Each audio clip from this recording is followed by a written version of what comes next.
For a long time, I've warned you that the cost of living would increase significantly. And here we are. It has, since I started saying that. And it will continue to get a lot worse. So why does that matter? Are we just sitting here celebrating the doom and gloom? No. Are we gloating about being the harbinger of bad news? No. It turns out if you want to make wise decisions about the future, you have to have an accurate expectation of what's going to happen. If you want to accurately estimate the cost and benefit of the options before you, you need to know what it's going to be like tomorrow and the day after and the day after that. You need to identify these trends that are occurring over time. One small piece of this puzzle is to understand that the cost of utilities will continue to rise over time. There is no reason to believe that this will slow down, let alone stop. In fact, there are reasons to believe that the rate at which the price of utilities is increasing will itself continue to increase. So, for example, consider this graph of utility bills rising in the United States, but it's also happening in other places like in the UK. It is reaching the point where an increasing number of people can't afford to pay their electric bill. They have to change their behavior in order to be able to afford the bill. It's not just electric rates. It's also water. It's also natural gas or propane. If you use that, you've seen the price go up significantly. It's also fuel for your car. Gas and diesel are both getting more expensive. So the reasons as to why this is are many, but the point is it's not slowing down. It's actually speeding up. And so some people are feeling the pinch enough, like I said, to change their behavior. For others, that's still a future occurrence. They're still in their discretionary income. They can absorb these increases. But if you plot this on a graph, what you'll find is that there is a point where it doesn't matter where you are, you're going to feel this. So it behooves you to think about it and not to do what most people do, which is ignore it, or if you have to pay attention to it, to freeze up, no pun intended, but to take reasonable steps to get out ahead of this, because there are things you can do.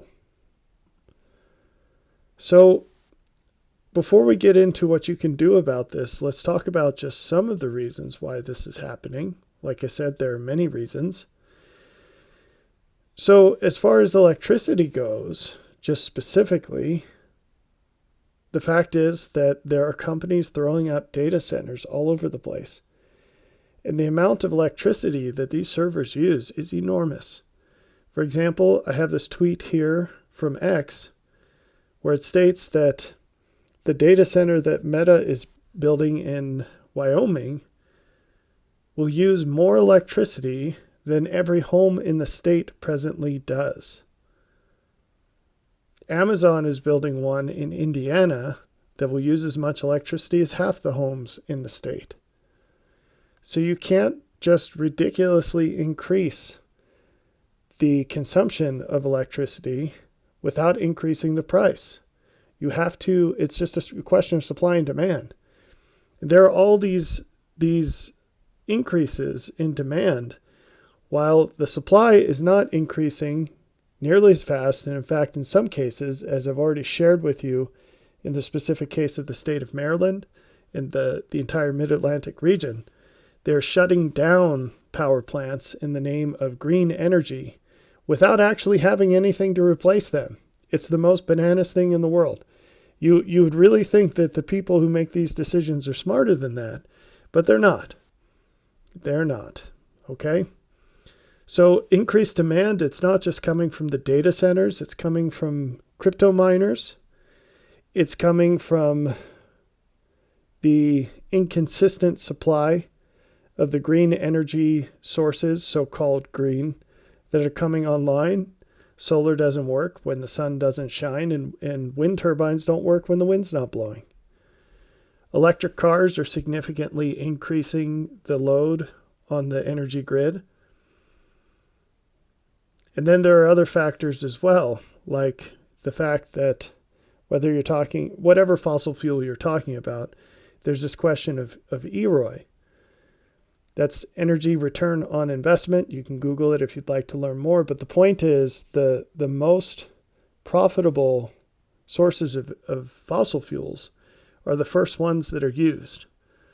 And so as time goes on, the quality of the energy sources depletes and degrades. So the best coal is all gone, for example.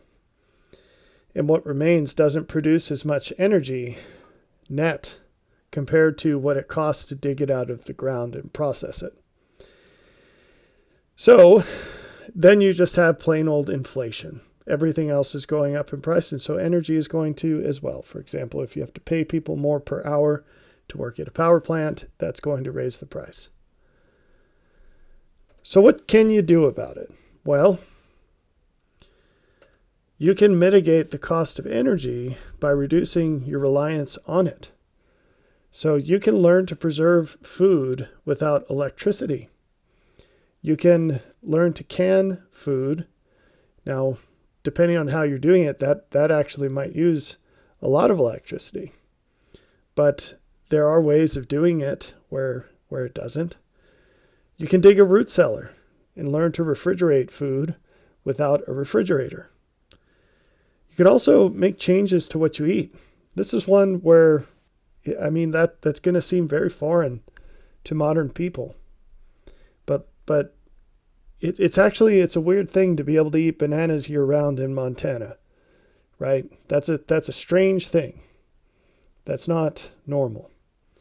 And so it goes for so many of the foods that we eat. There are ways of preserving nutritional quality in your diet without such extravagant food sources. And that reduces the amount of energy that is required to provide that diet. You can also live in a place that requires less climate control. Sorry, let me just give a specific example of the several points I just made. So if you have a simple garden at your house, you don't need to buy lettuce in the summertime. And depending on where you live, you might be able to stretch into the shoulders of the season. So you can have lettuce 3 seasons out of the year without a refrigerator. And you say, well, what about the dead of winter? Yeah, well, if you have a root cellar, you can still have vegetables. You're just not going to have lettuce. You can have things like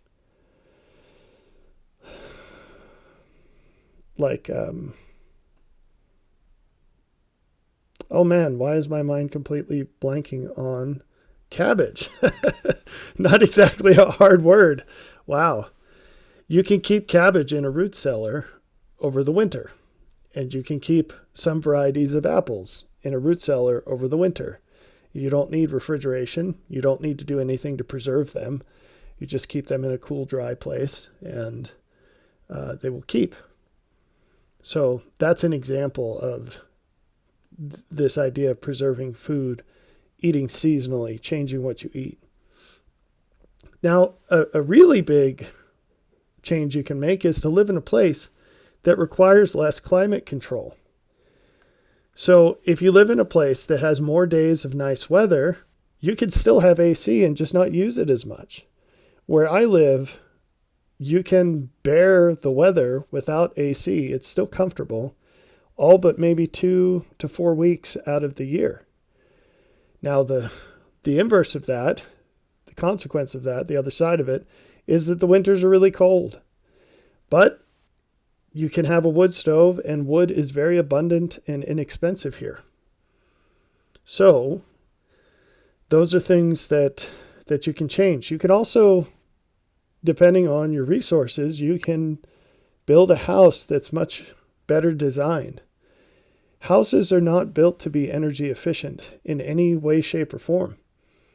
And the reason is because every expense possible is cut that won't be transferable to a subsequent owner. So as an example of this, if you go into your attic, you'll probably find that you could use more insulation up there.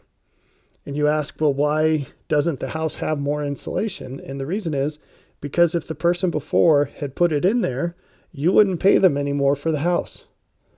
You see, we focus what we're willing to spend for on the dumbest of things. And this isn't specific to building houses. It actually goes across life, where people are too focused on things that have far less value than what they pay for them. And they're not focused enough on the things that they're not willing to pay for. Our appraisals of value are very poor.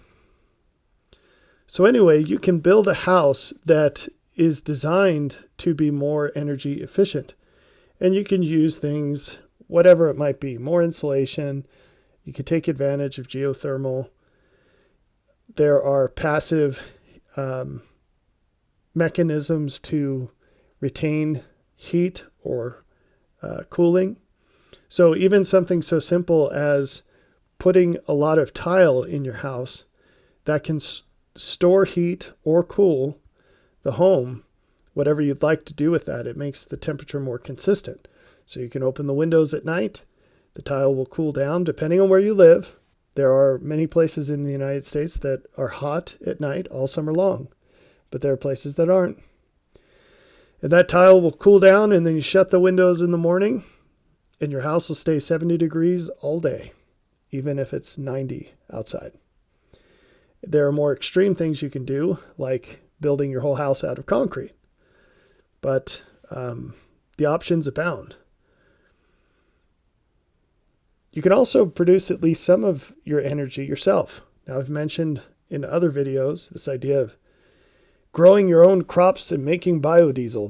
That's pretty extreme. It still makes sense in some cases. So if you have a job where you're paid by the mile, under the assumption that you're buying commercial fuel, if you get a diesel vehicle and make your own biodiesel, that might be a profitable endeavor. It might be worth the trouble. But there are less invasive ways of doing this. It's becoming very popular to get whole house batteries, and that's becoming more affordable. I'm telling you right now, you are going to find that that becomes as commonplace as air conditioning is today. So mark my word, you will find that whole house batteries become as common as AC systems are today. Why is that? Well, there are a bunch of reasons, but one of them is that with all of these power problems, there will be many more blackouts, whether they're scheduled or not. And people will jump through more hoops to avoid funky, artificial spikes in their power bill. This was actually on the last slide, and I didn't cover it. You're going to find, here's another prediction for you, you're going to find more and more subsidies for the poor on your power bill. Now, will that include outright hand-offs of money, where you're directly being charged some fee that states that it will be given to poor people? Perhaps it will be that overt.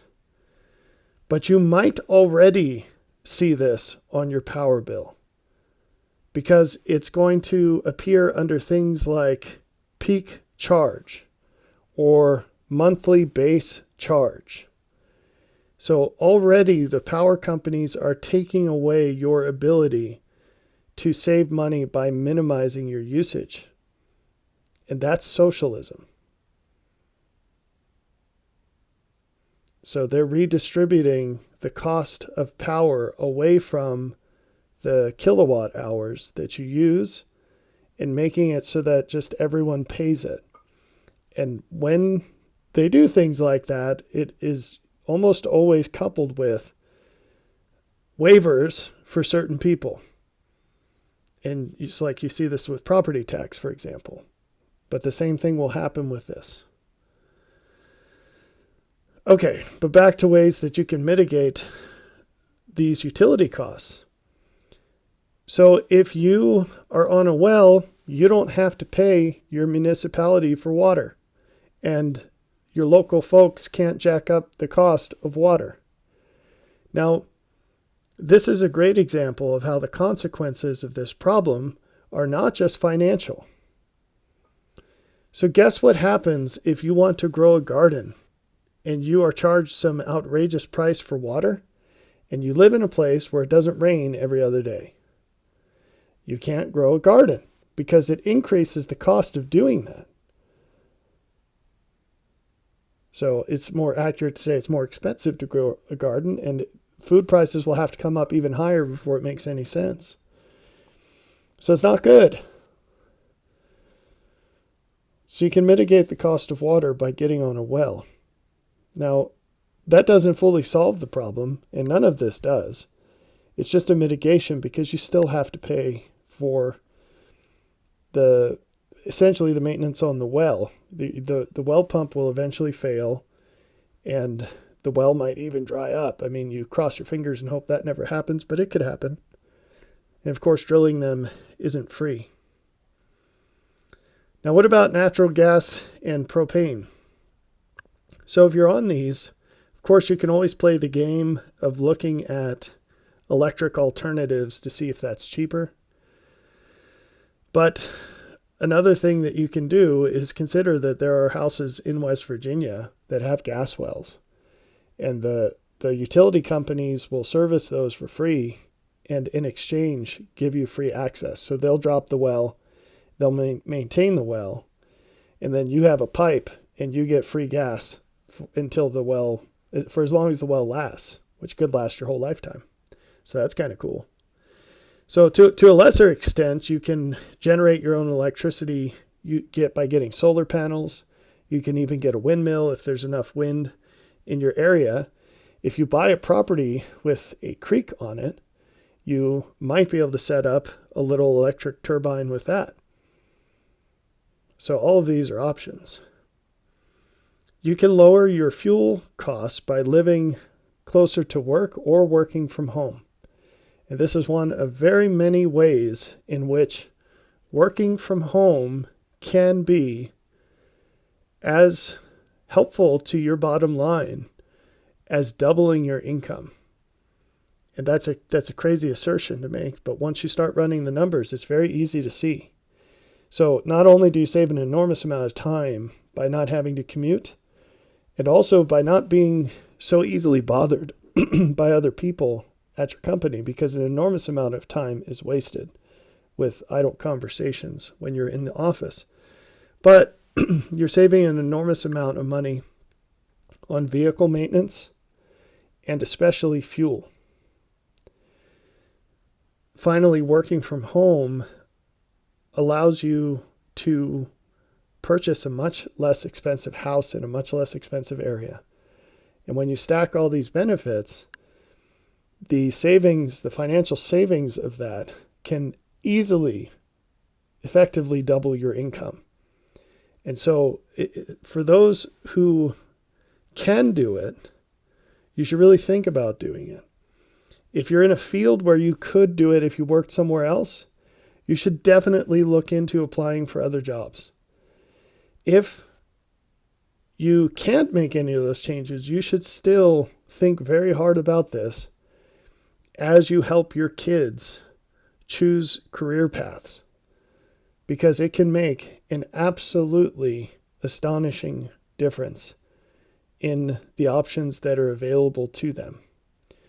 So I encourage you to think about all these things and consider what changes you might make to prepare for utility prices to continue to increase and to mitigate that effect now and in the future.